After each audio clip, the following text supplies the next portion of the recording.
welcome. We're so glad you're here with us for today's Harper Lecture. The Harper Lecture series began in 1979 with Hannah Holborn Gray speaking in San Francisco. As the need for critical thought remains apparent in all areas of life, we proudly continue this signature program to bring you stimulating conversations and fresh ideas. Our UChicago community is a global one, and we are thrilled that technology can help us stay connected to one another. As you enjoy today's lecture, please note the following items. Your camera and video will be off. However, we encourage you to ask questions. Please use the Q&A box at the bottom of your screen to ask a question at any time during the talk. Closed captions are available by clicking the box at the bottom of your screen. Click Show Subtitles to enable this feature. If you're having trouble with audio or video, please try shutting down programs in the background, or you can dial in from your phone. Thank you once more for joining us. We couldn't do this without you.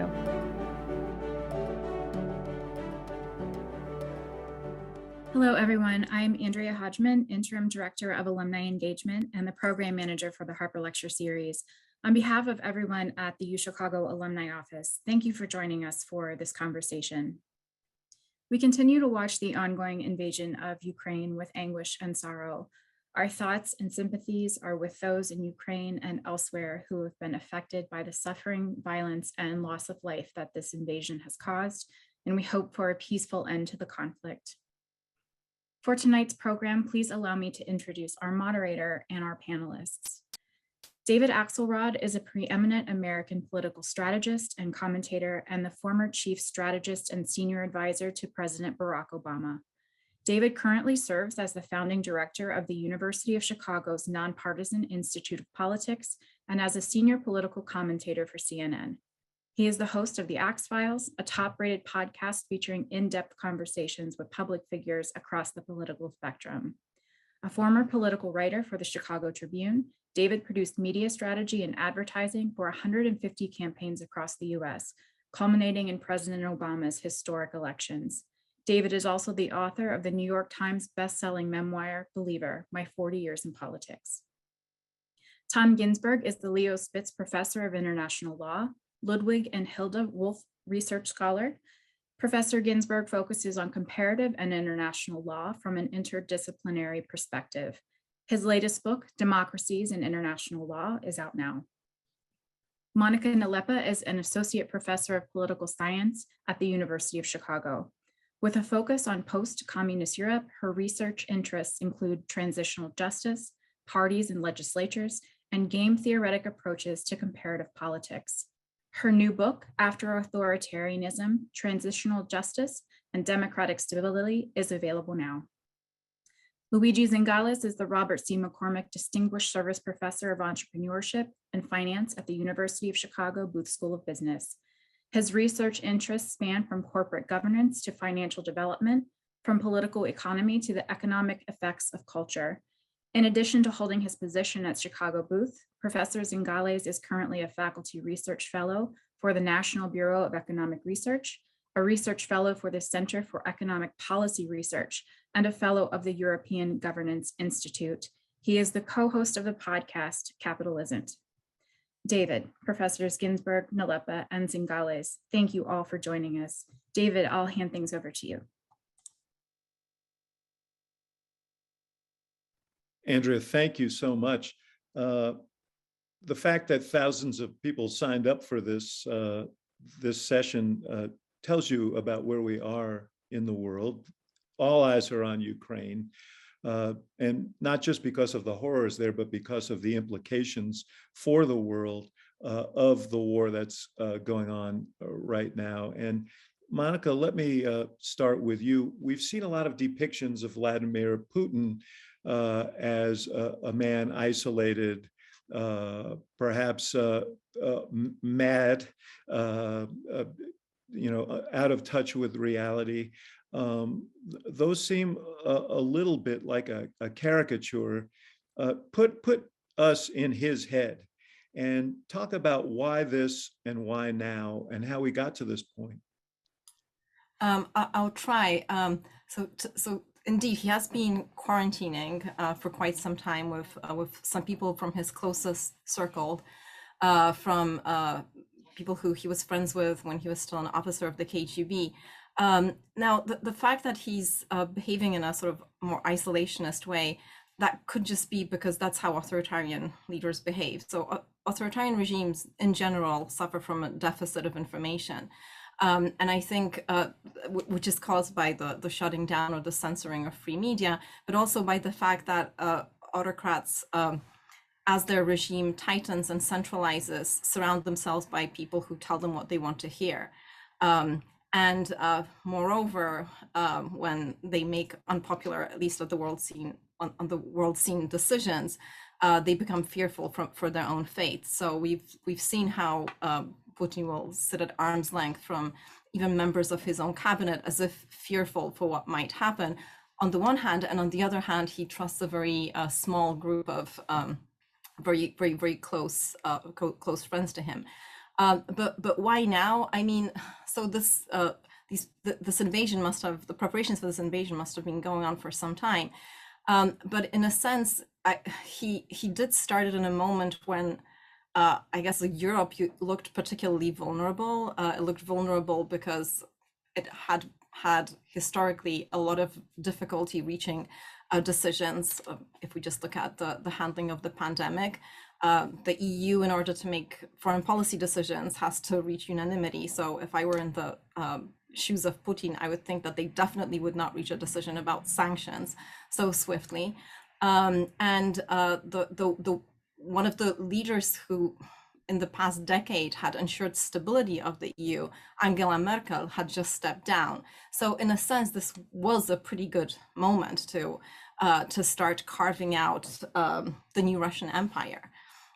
How much was his assessment of the United States and politics here, the current administration? How much did that factor into his thinking? And well, go ahead and answer that.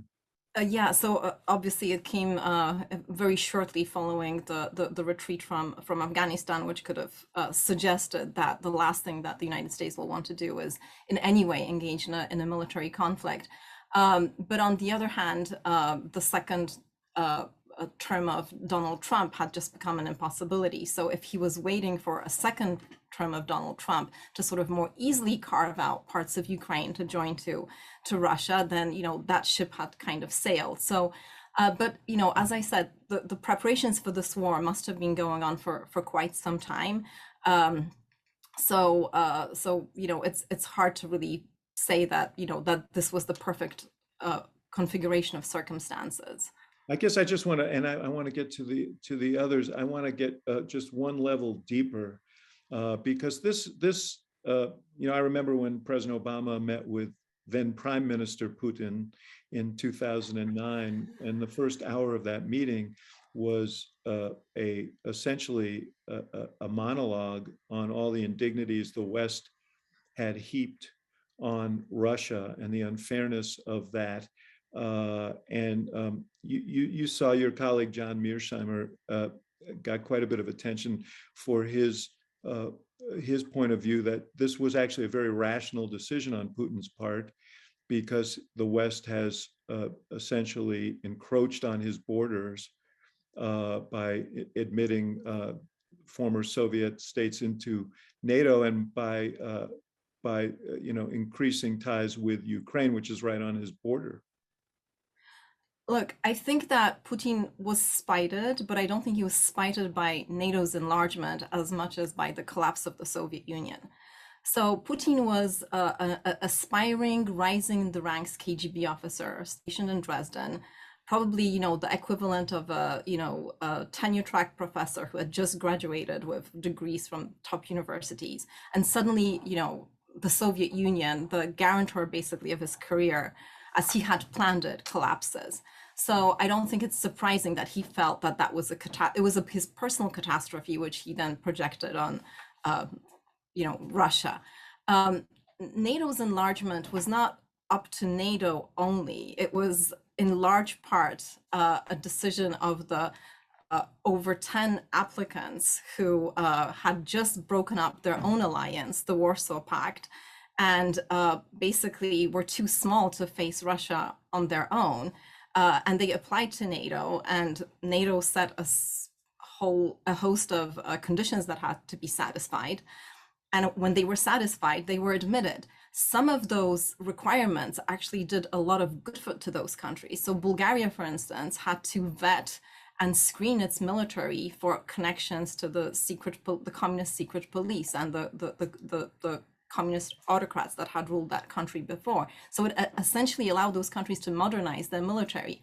And also it allowed them to remove the formerly Soviet troops from their territory. So I want to sort of recast this narrative in something that only grants agency to international organizations or to the West. The applications and the aspiration to join not only NATO, but also the EU came from those applicants.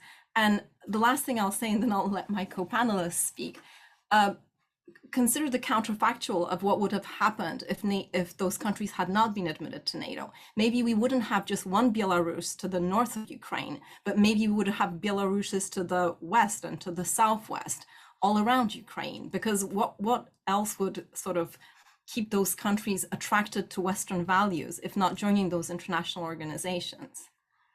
Can I ahead. come in on this, David? Yes, please. Yeah, so, I think one has to disaggregate the various moves eastward. So the 1990s decision to keep NATO around and incorporate the Baltic states and Poland is one thing. I actually share with Mearsheimer the view that the 2008 decision to invite Georgia and Ukraine to apply, I think that was a terrible mistake. And you can imagine if some Chinese security cooperation agency was going to bring Mexico in, we would be really concerned with that. So I think there are some legitimate security interests that Russia has, and we shouldn't conflate the security side with the economic side, which is sort of the EU extension, and then the democracy side, because I think they're separate things. And I think you could have imagined being able to do some of those things without necessarily doing the security encroachment. That's my view. Though I would do. No, well, go ahead. I mean, yeah, Monika. Sorry, I think that's true. But what I wanted to say, if it hadn't been NATO, it would have been something else. I mean, so the previous wave of protests in Ukraine happened when Yanukovych, a puppet leader of representing Russia's interests, decided to pull out last minute from a document tightening relationships with the EU. And that was interpreted as provoking Russia as well, whereas where the EU is no military organization, at least until now, but mostly an economic organization. So I think if it hadn't been NATO, there would be some other pretext that Putin would have used, because ultimately I think he wants to rebuild the Russian Empire. Yeah, I think you have to separate out that there could be legitimate security concerns that he has, but he also has this expansionist view of reassembling the Russian Empire. Luigi, the world has responded primarily. Yes, there have been efforts to help get weaponry into Ukraine, but primarily through economic sanctions. What's your analysis of the efficacy of those sanctions on Russia? How severely will they be felt, and how quickly will they be felt?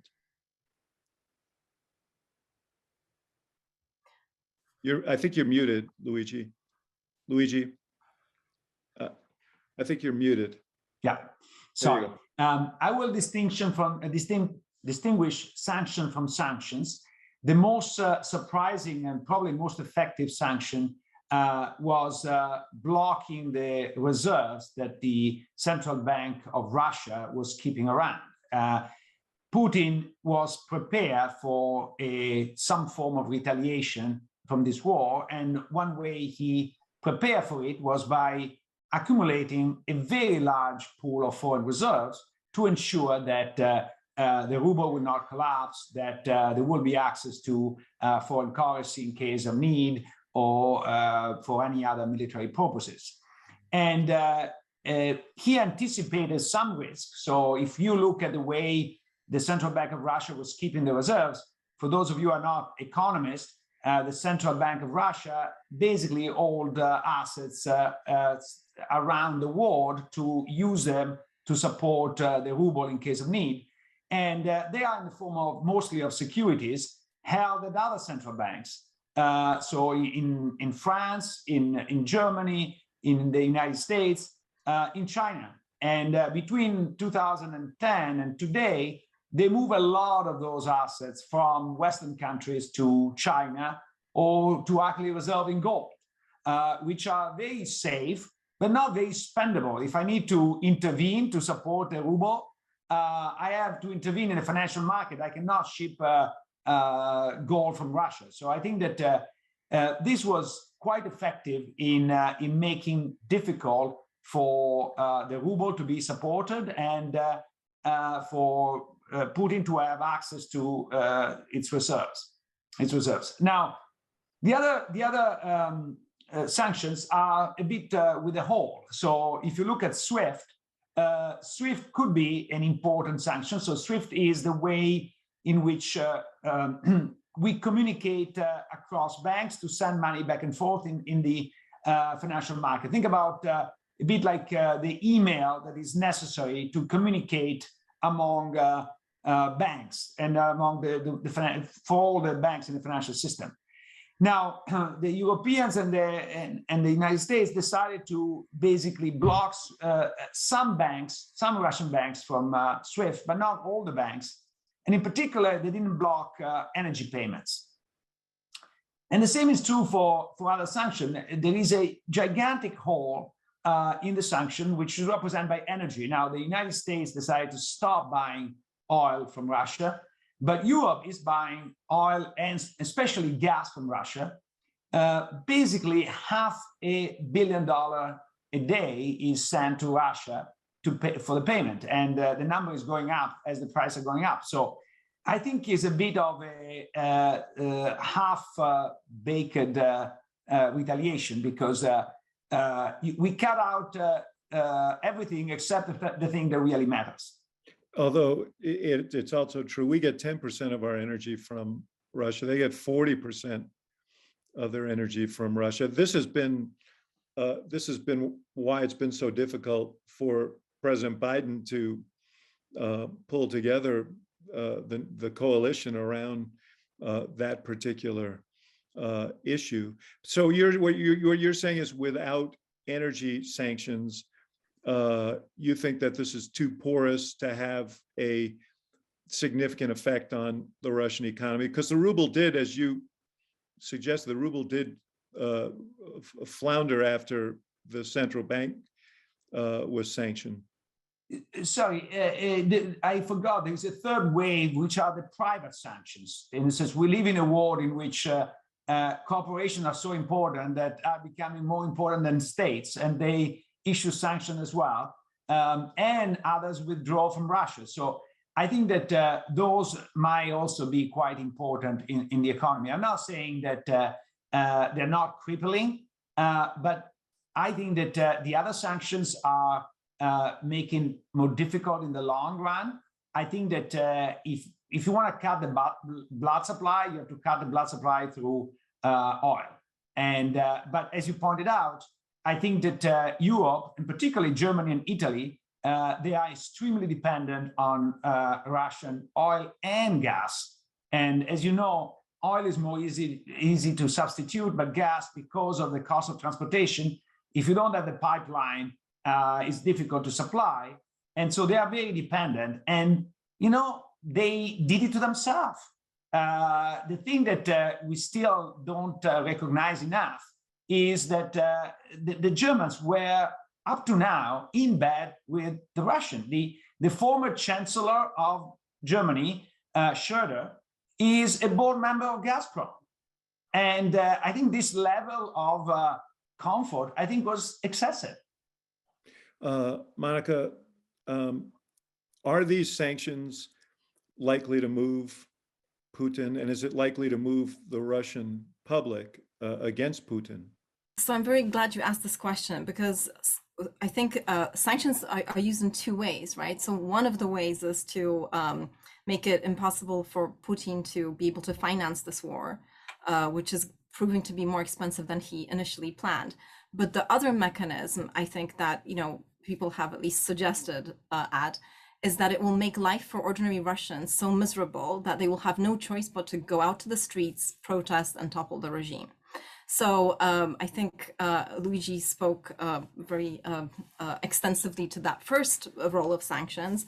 But as to the one of motivating Russians to go out to the streets and protest. So I think that paradoxically it's the withdrawing of the corporations, the private corporations, and making sort of it very hard for ordinary Russians to maintain the lifestyle that they had gotten accustomed to over the last 2 decades.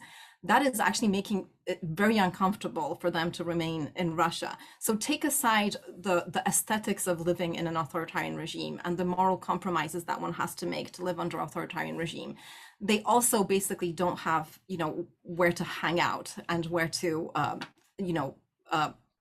enjoy themselves and, carry out life as they knew it. So that's why a lot of them have left over the last few weeks. I think it's been 250,000 of Russians who've left since the war started. But does that necessarily lead to protests? So simultaneously with the start of the war, Putin has been tightening the authoritarian grip of his state. He's introduced a series of laws that make it impossible to even speak of the war as the war, requiring to call it a spetsoperacja, which is special operation. He's eliminated any independent media from functioning in Russia. And the penalties for protesting are just so draconian that it's hard to imagine how even a group of very dissident-minded Russians would actually be able to get together and even stage a protest. Not to mention a protest wide enough to actually, take out Putin. So I think we have these romantic visions of, bottom-up revolutions fed by, images from the Velvet Revolutions from the late 80s in Eastern Europe. But one thing we have to realize is that those are extremely rare. Historically, regime change usually happens through coups d'etat, through occupations, etc., but not through revolutions from the ground up.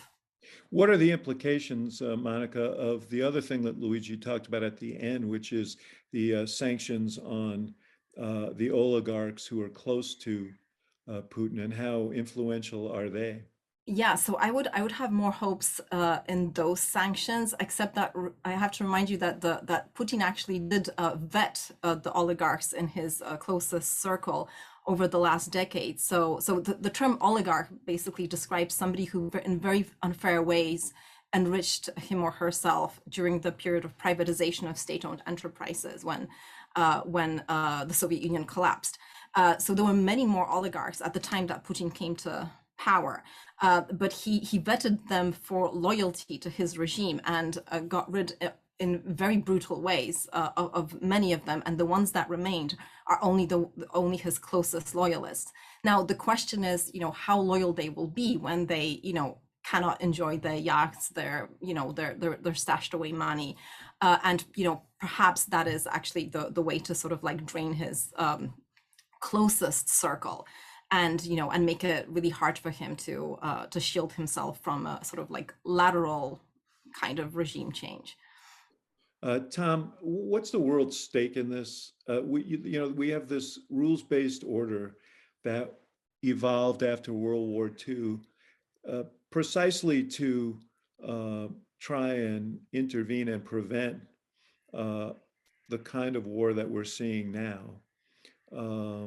And what are the stakes for that system and for the world if Putin continues, if he's able to at least occupy, if not subjugate, Ukraine? Yeah, well, since World War II, of course, it's been illegal to have a war of territorial conquest. And by and large, despite all the wars we've had, that norm has been observed. And this is a very sharp break with it, obviously. There's an international criminal court and some machinery to punish folks for that. We can talk about that if you're interested. But the question of what happens now, I think, is going to depend on whether the West, broadly speaking, and in rich industrial democracies, wherever they're found, kind of band together and say, no, we really do believe that norm is important, and we're going to act very strongly against those who break it.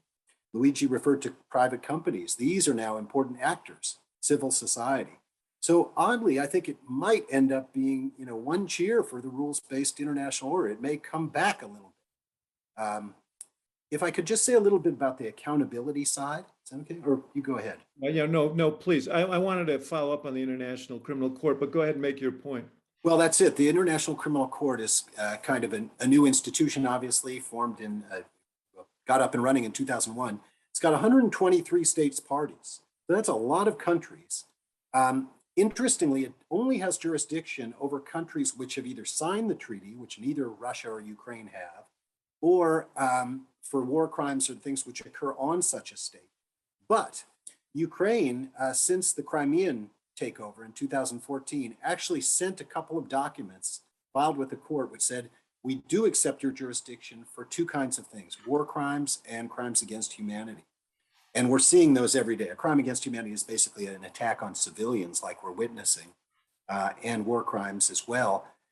Interestingly, Ukraine did not accept, and the International Criminal Court cannot hear, a claim of aggression.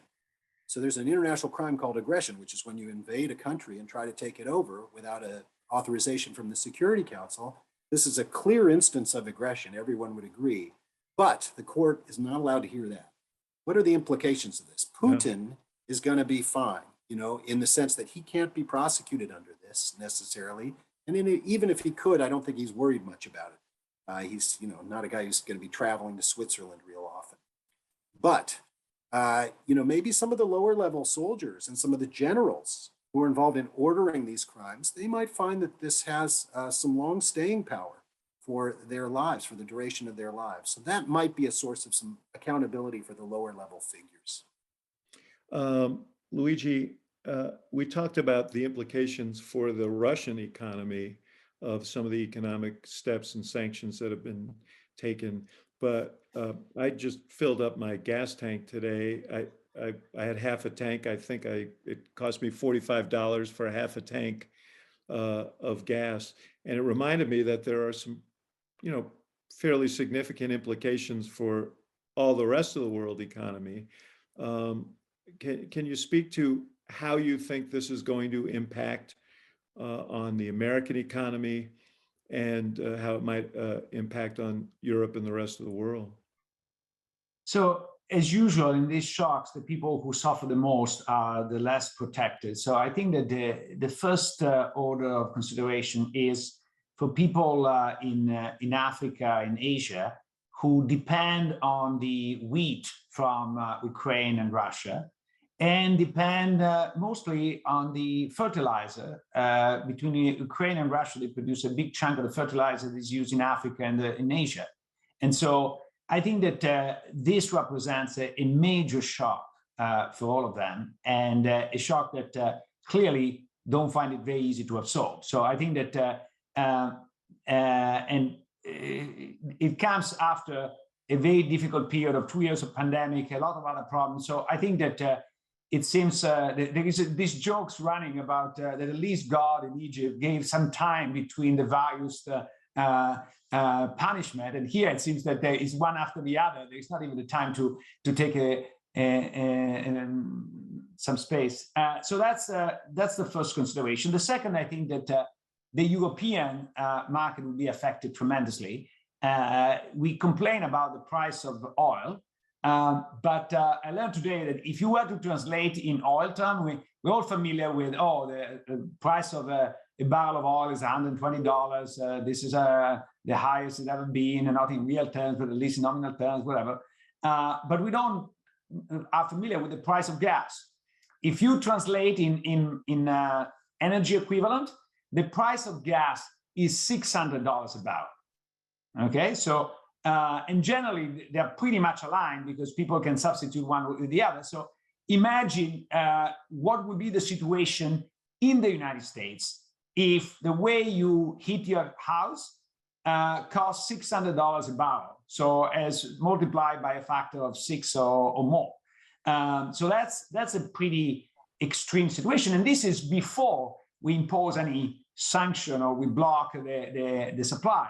So if we block supply, things would be really much, much worse. And now the good news is we're going toward the spring. And so the need for heating reduced. But if the situation extends to next winter, Germany, Italy, and other countries will be maybe forced to choose whether to heat their houses or to let their companies work, which is something quite dramatic. So in all this situation, I think in the United States, we're doing pretty well. I know that the expensive gasoline is a problem, but it's not as bad as it could be. And I think we are more insulated from any shock because we don't trade much with Russia. And so, yes, there are the indirect effects, but I don't think that this is really heart-shattering. And last, real quick on inflation itself, which we learned this morning that it's now creeped up to 7.9%. Already it was the highest in 40 years. How much will this add to inflationary pressure?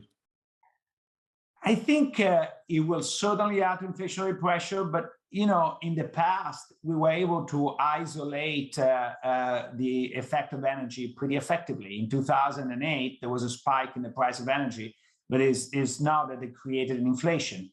I think that at the end of the day, I'm a little bit cynical here, but gives a good excuse for Biden to blame Russia for the inflation when the problem is not Russia.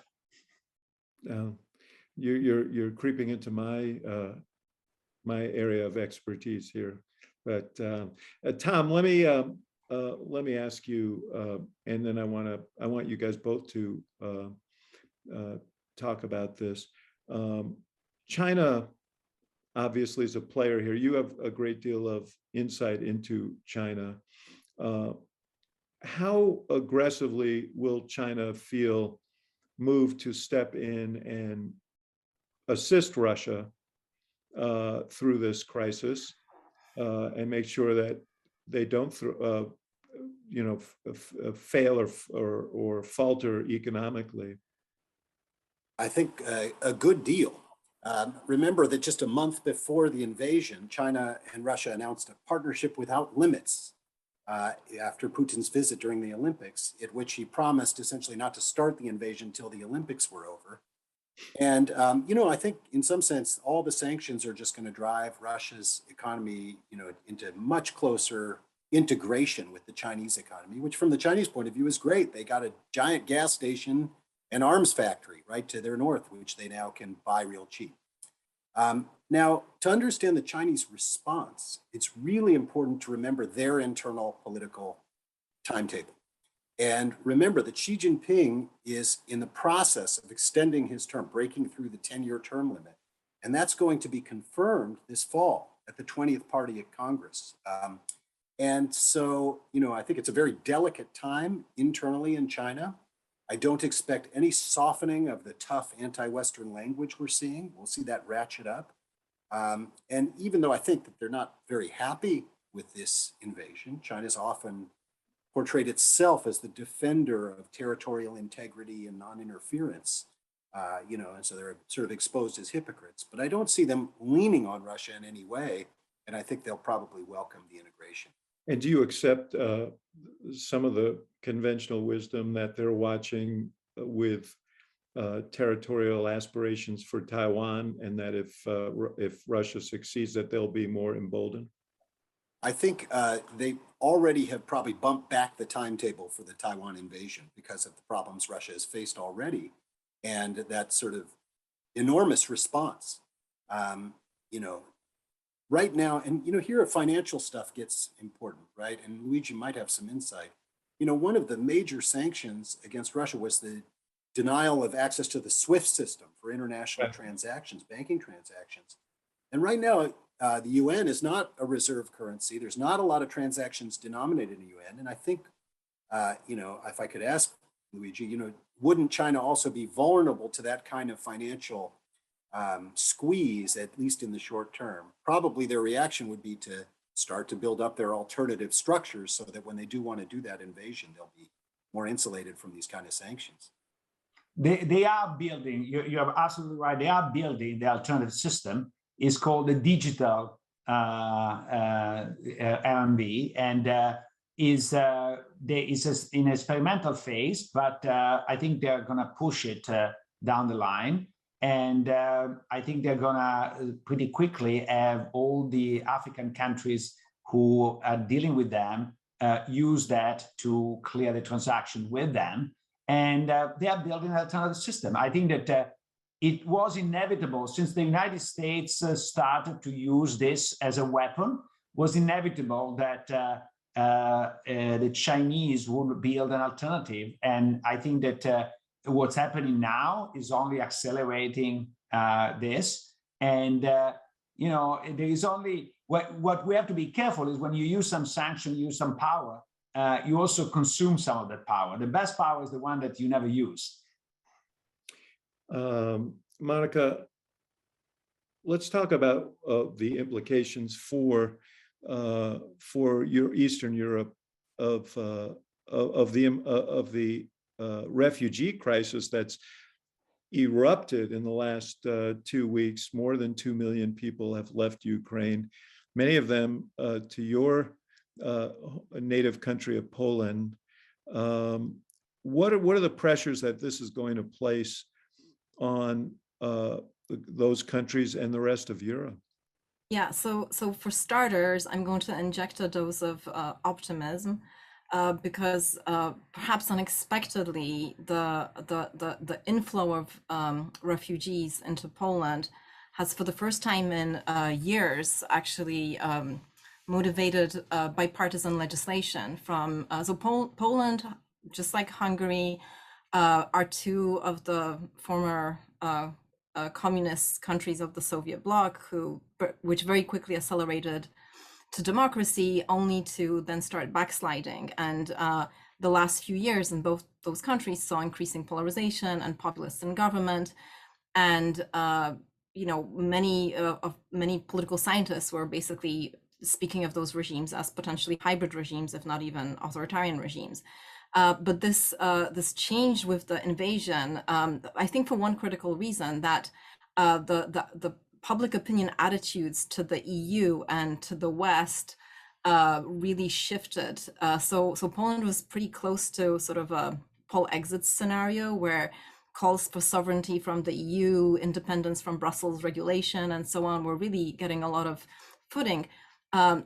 But I think when they saw what happens when those international organizations are not strong and are not united, really, you know, motivated this bipartisan effort.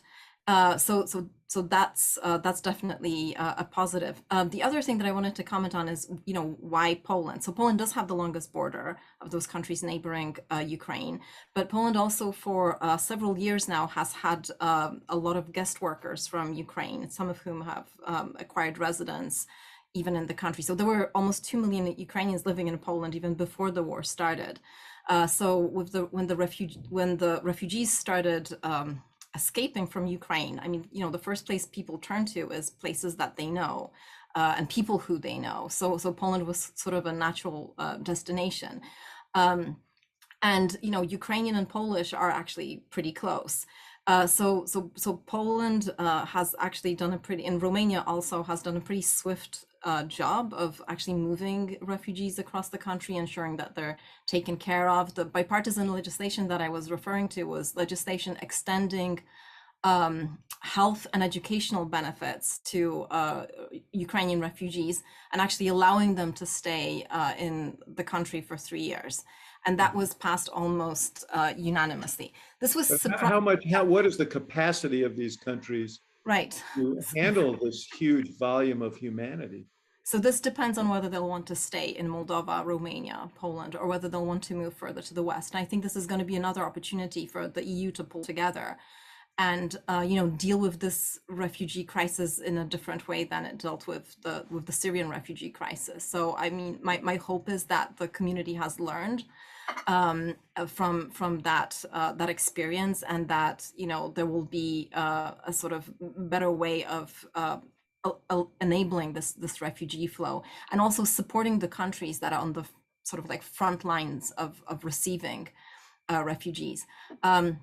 But I think it will be easier for for several reasons. The first is that Ukrainians were almost part of the EU already, so I think there's a sense of obligation to actually to welcoming them and and helping them ease the burdens of the war.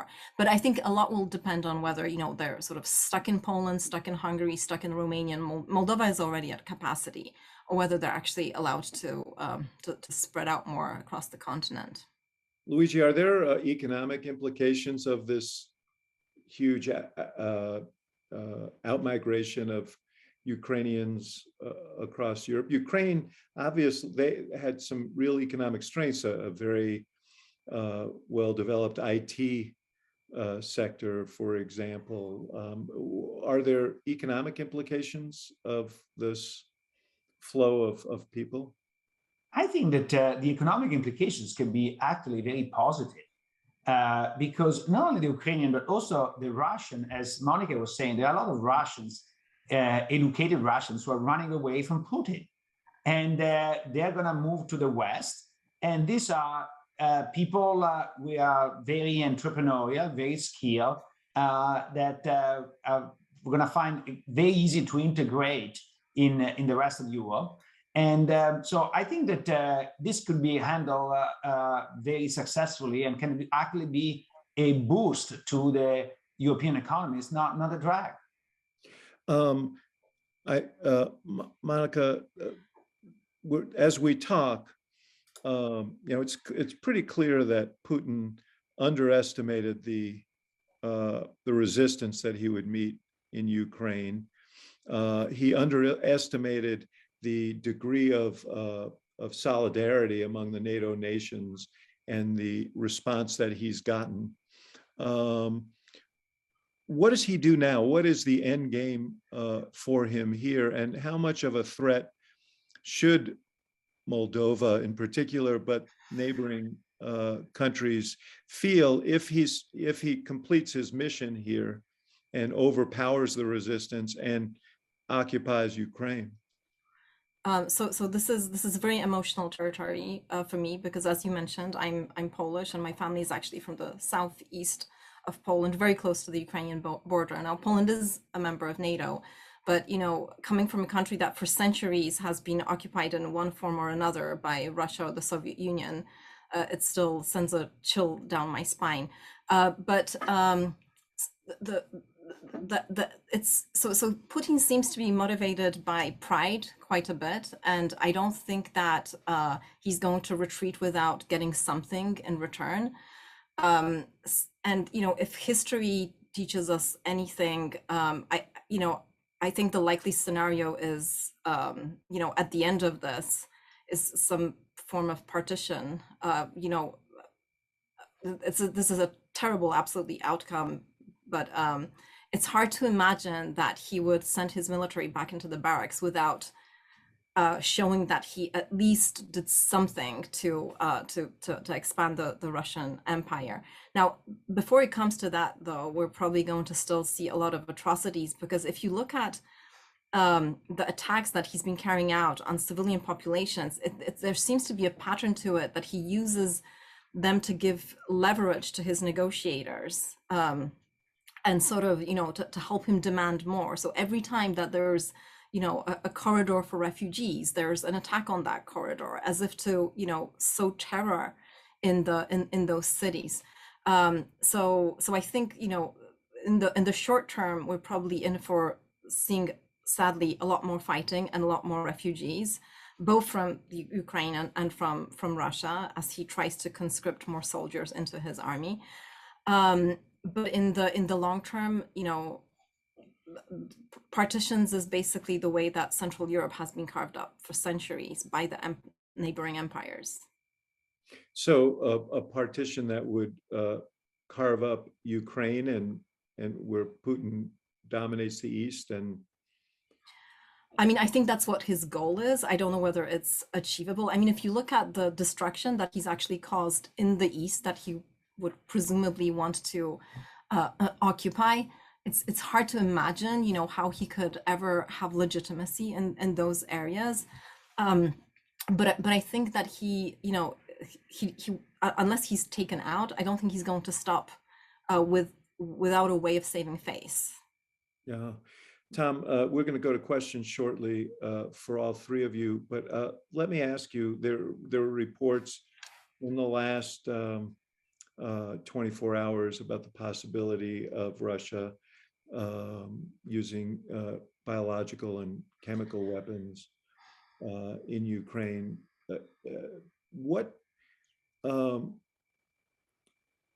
I ask you what I asked you earlier. What are the tools available to the world here that would discourage such behavior? Because part of what Putin is challenging is the idea that there is a rules, that there can be rules, and rules will be observed. His philosophy is that the strong prevail, the weak lose, and you take what you think is yours and what you want, which is a terrible blueprint for the future. What about this next step if he takes it? Yes. Well, I've read some accounts to the effect that if what Monika was describing can't come to pass, in other words, if he can't have it, they'll make sure that no one can and leave the country destroyed. And just think about the images of Grozny in Chechnya, a complete wasteland of a city. And that might involve either a biological or chemical attack or a low-level accident at a nuclear power plant. And as such that, they're laying waste to it for all time. Now, that strikes me as crossing a very severe line, which, you may indeed have to answer to Xi Jinping for, because that is really, an implicit line with regard to warfare that has been observed more or less, continuously since World War II. I believe that I don't think it will come to that, honestly. I don't really see what it would get for him and how that would improve his negotiating position, as Monika put it. But I do think that there's no way he's ever going to be forced out of the Donbass, for sure, and perhaps expanding Crimea. I want to add one other little thing, which is that surveys I've seen in the Crimea said that there was an initial welcoming of Putin. And now Crimeans are pretty unhappy because all their best properties were taken by Russians, and they're basically living in an occupied land with foreign overlords. And so legitimacy is a really big thing here. And I don't see any way in which he could conquer the Ukraine with 45 million people who now hate him. And so there's got to be some sort of off-ramp. And I don't know precisely what that is. Yeah, I have questions that I will read to you.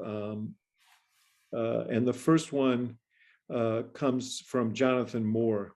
How real is the threat of the use of, and this, it speaks to what you were just addressing, Tom. How real is the threat of the use of nuclear weapons if the US or NATO establish a no-fly zone or place troops in Ukraine to protect some of their major cities? This has come up a lot. There's a lot of frustration on the part of many people that, we watch these atrocities and yet we feel constrained in our response.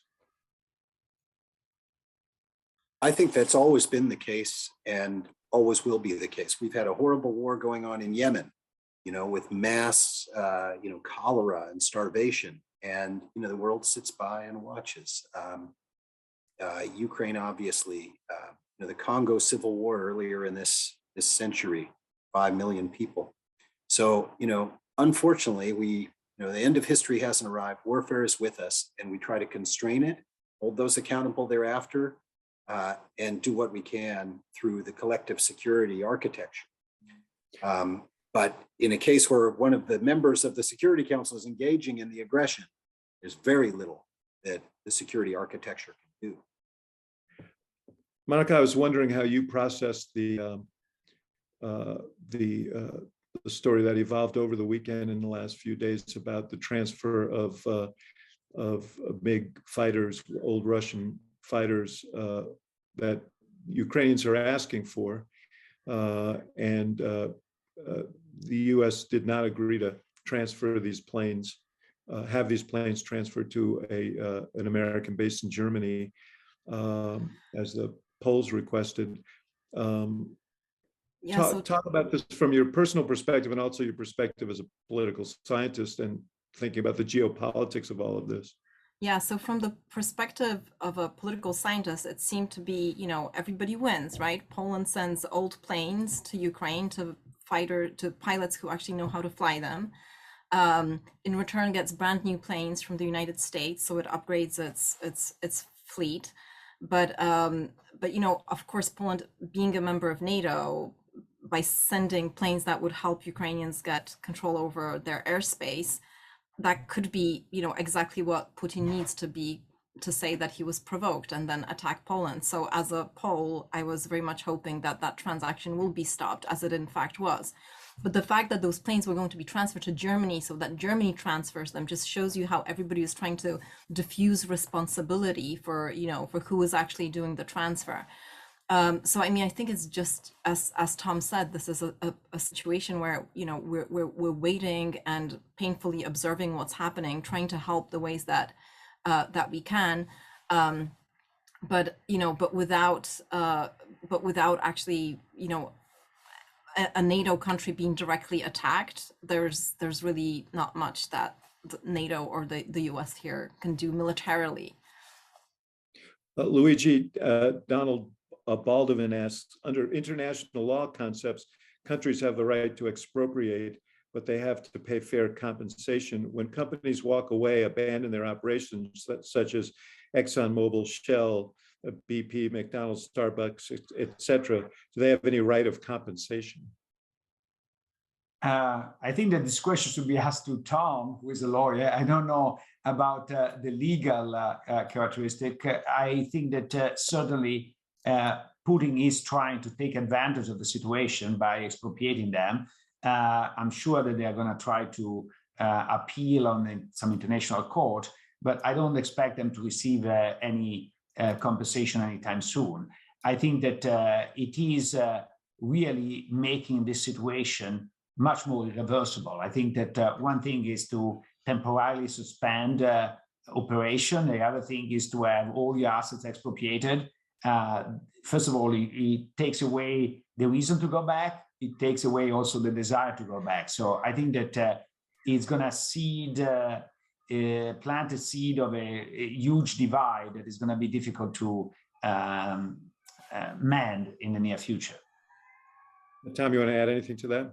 Sure. There's a whole regime of international investment law, and Russia signed a bunch of treaties and has paid compensation in the past.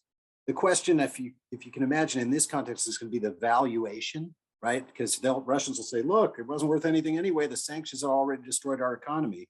And McDonald's will say, yeah, it was worth what it was ex ante. And so it'll be worked out, I think, possibly through a mass claim settlement, which we've sometimes used, but it ends up being very technical, and probably they'll get pennies on the dollar.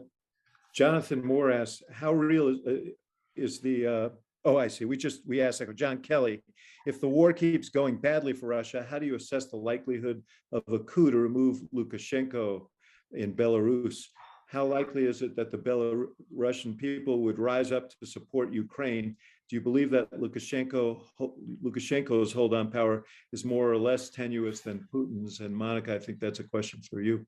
Yeah, so Lukashenko is a huge aid to Putin, as I mentioned before. But and the way that he's been cracking down on his on the protests in Belarus, I think that gives you an idea of how hard it is actually to stage protests in a very rigid totalitarian regime, the kind of regime that Putin is trying to turn Russia into. Having said that, without Putin's backing, I don't think that Lukashenko would be able to survive as a totalitarian leader. So what I think the more likely order here is not that Lukashenko is toppled and then Putin is toppled, but rather Putin's regime would first have to fall, and I think the Lukashenko regime would fall shortly after. Now, this is of course with the caveat of how difficult it is for Russians to protest. Thank you. We've gotten a number of questions that I want to share with you, all of this ilk, and I'm sure you've heard it in conversations on your own. But at what point does it become politically and morally untenable for the U.S. and by extension NATO to remain on the sidelines militarily? I'm not sure morality has much to do with military decisions to use military force. You probably have a better answer to that than us, David. But these decisions tend to be made in a very strategic way, because if you get an escalation, then what's the morality of saving some people when you bring risk to many, many more? So I'm not sure. I think there's a lot of morality in war, but maybe I'm a minority. Yeah, I mean, I would say that people. I don't know anyone who doesn't feel a strong pull to the Ukrainian people and a sense of support for them, and who don't ask why can't we do more? Why? But you do have to think when you're sitting in that Situation Room or in other capitals and making these decisions, what are the implications of every move you make, and what would the implications of a broader war be? It's unsatisfying, but it is the reality. And I should ask this question, Monika, about Zelensky himself, who I think has been surprising to a lot of people. He's emerged as kind of a Churchillian figure here. What is his future, and do you expect that he will? Well, I'll just leave it there. What is his future? So I think that Zelensky's leadership has been as surprising as to some the stubbornness with which the Ukrainians have been defending their sovereignty. So just as Putin was not expecting to encounter a former Soviet republic with such a strong national identity, political scientists were not expecting to see somebody who did not come through the ranks as a politician to become such a strong political leader. And he's I think he's showing that he's just been born to be in this role. Now, having said that, I think he's the persona that he's built around himself, I think, is going to make it very hard for him to compromise, right? Because when I mentioned this dark prediction of Ukrainian partition, it would be very hard for him to preserve all the glory that he has right now as a leader if he gives some territory up, right? So I'm not sure how this is going to play out, towards the end of the war, when we're, when the sausage is made and the peace negotiation is being carved out.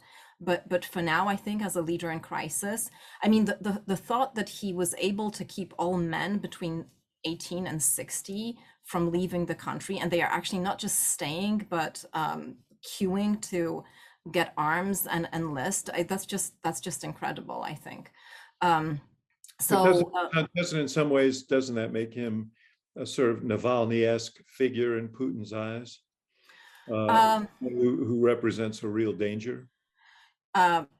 So I think that's a pretty good analogy, except that Navalny never aspired to be a politician and a leader. What he always wanted to, so he has an organization which is not a political party. In fact, the organization almost like sacrifices the parties that he's closest to just to get an opposition party to win in local elections against a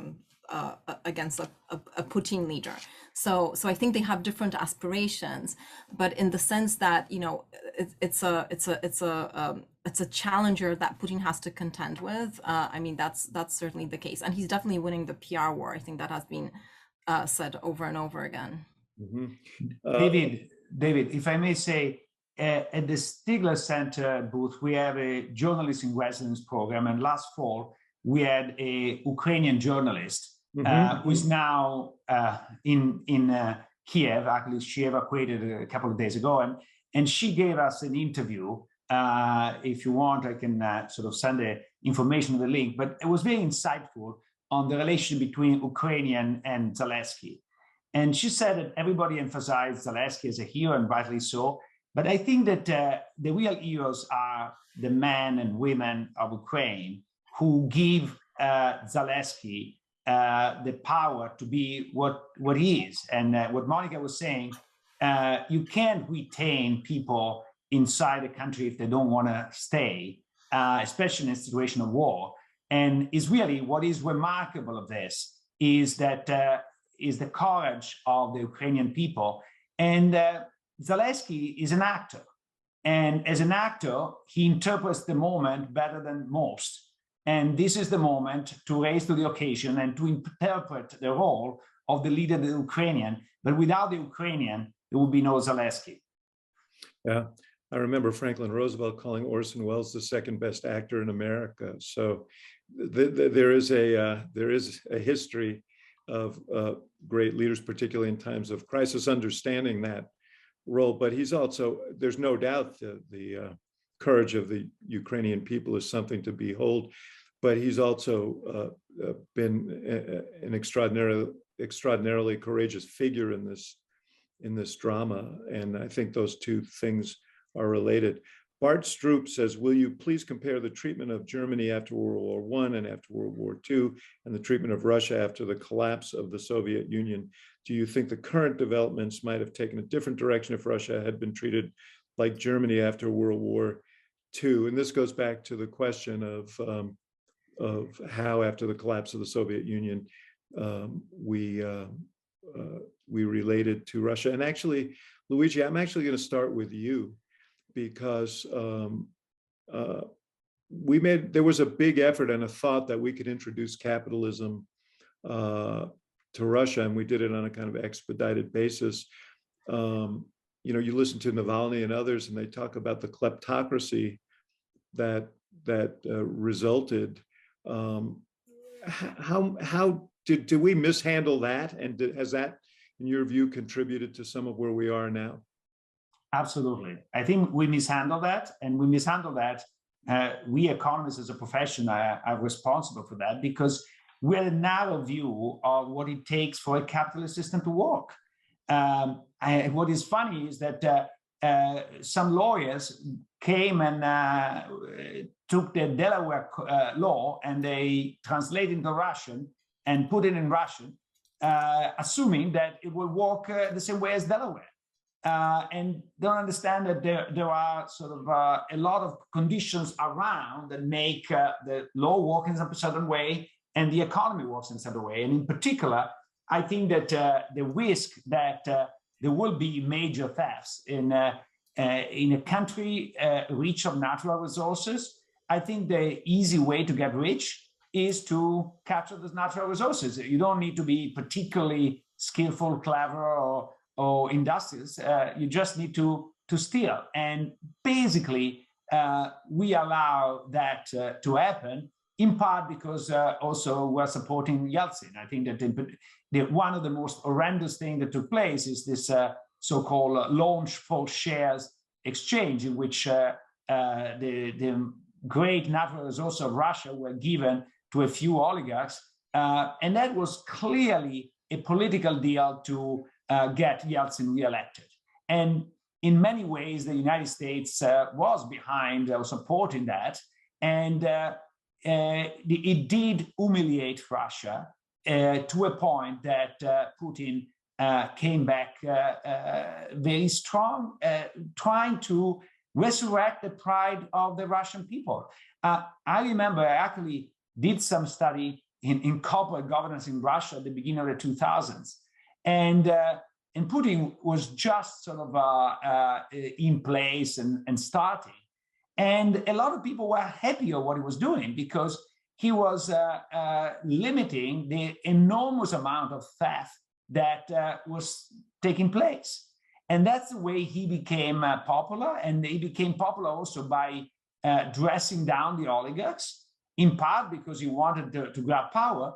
But when people saw that their money was stolen, see somebody dressing down the oligarchs makes people feel extremely good. And I actually want to ask Monika, because what I heard is that Putin is not popular in Moscow or St. Petersburg, but it is quite popular in the countryside.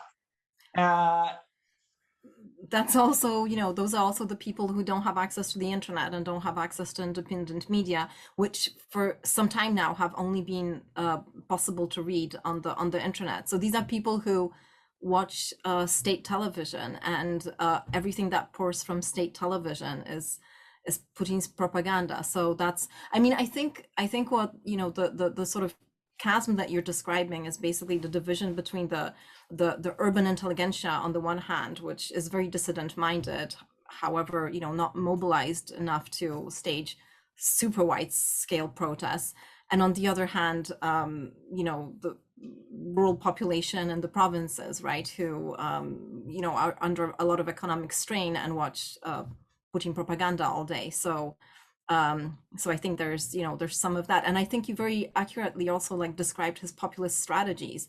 So his annual, I think hour on television when he addresses the nation and shows the kinds of corrupt local politicians who he exposed and and penalized accordingly.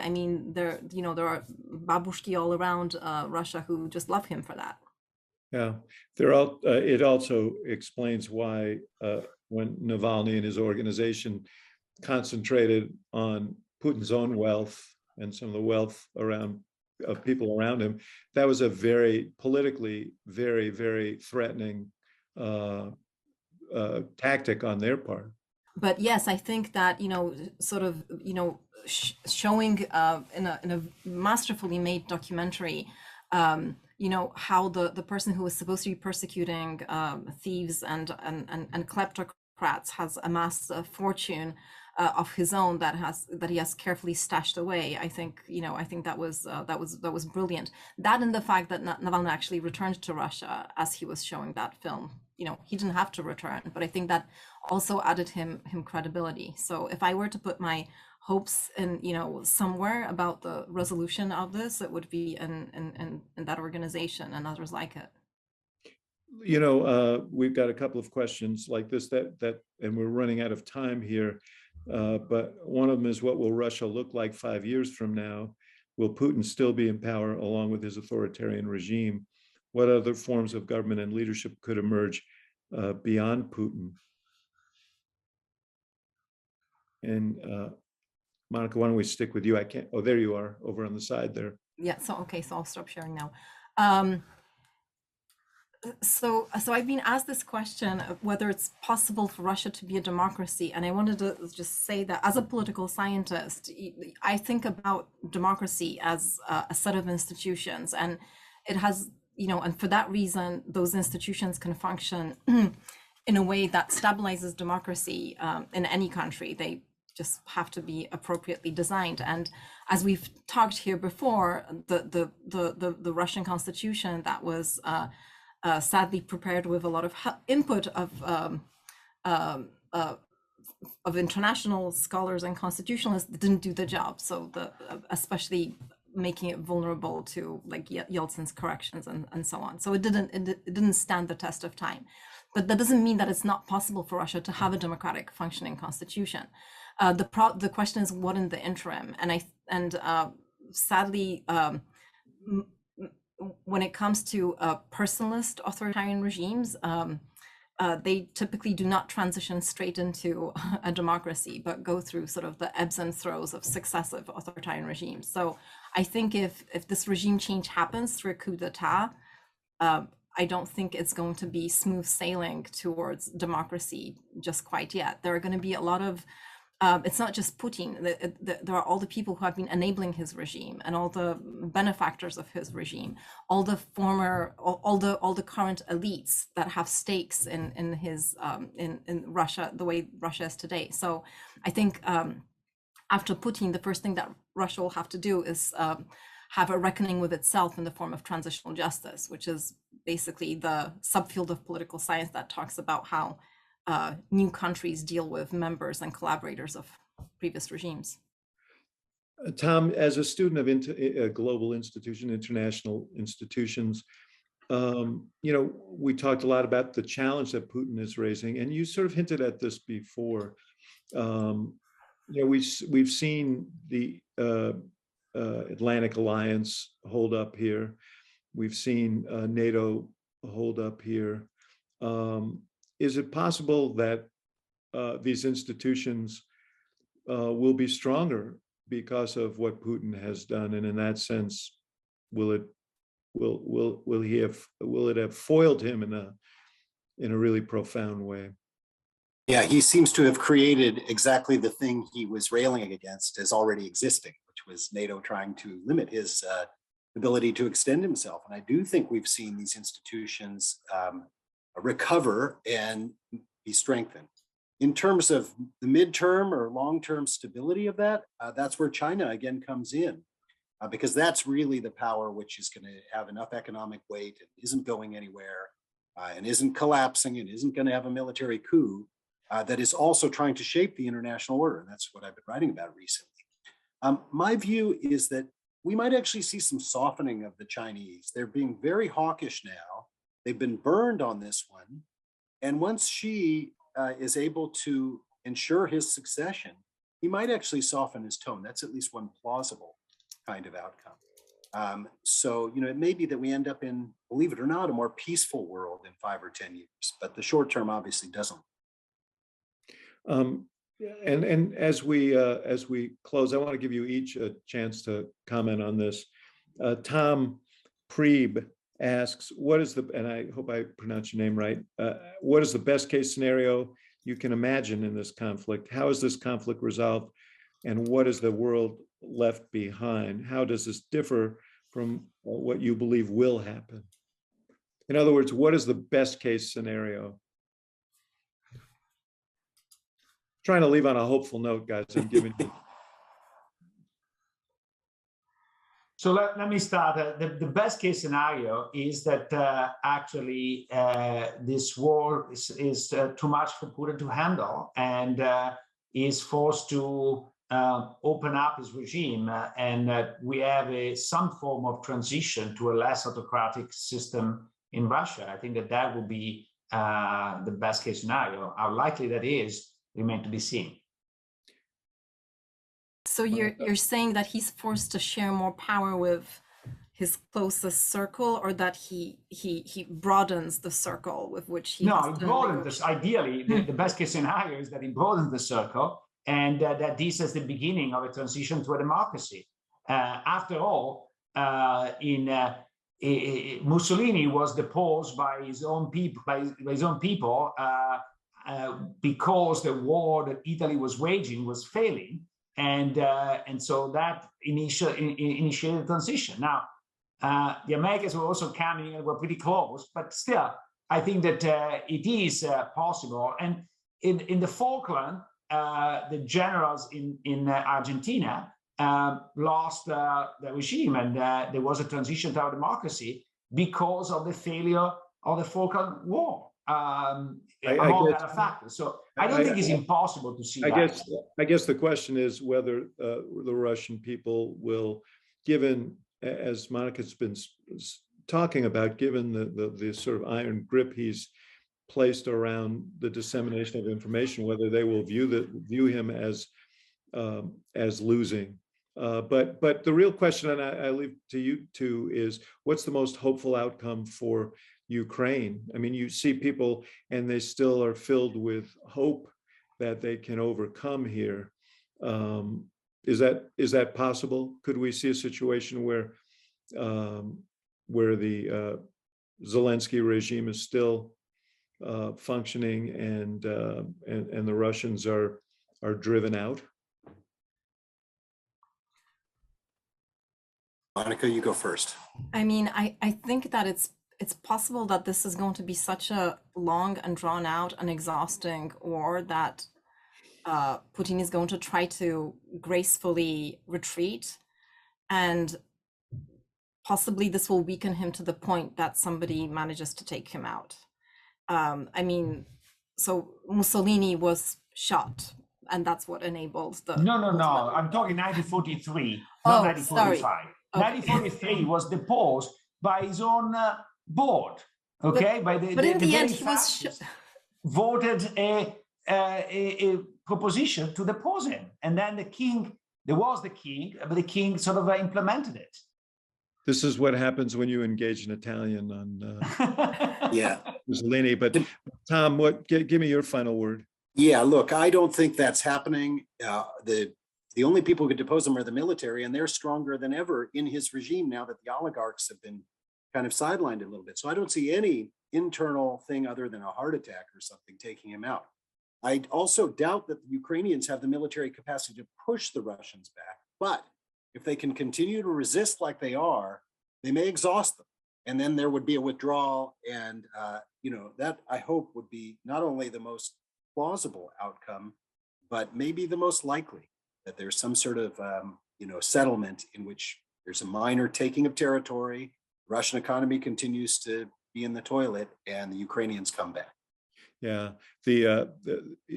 that's the best case scenario, but the predicate for it is a lot more suffering, which is tragic. What is so wonderful about working at the University of Chicago is that there's so many brilliant minds thinking about these questions and shining a light on these issues. And thank you so much for spending time with us today. We will be speaking about this for some time to come, and I hope to see you all along the way. Thank you. Thank you. It was a pleasure. Great conversation. Thank you, David. Thank you, Professors Ginsburg, Nalepa, and Zingales, for your time tonight, for sharing your knowledge, and for your thoughtfulness in this conversation. Thank you again, and we will see you soon.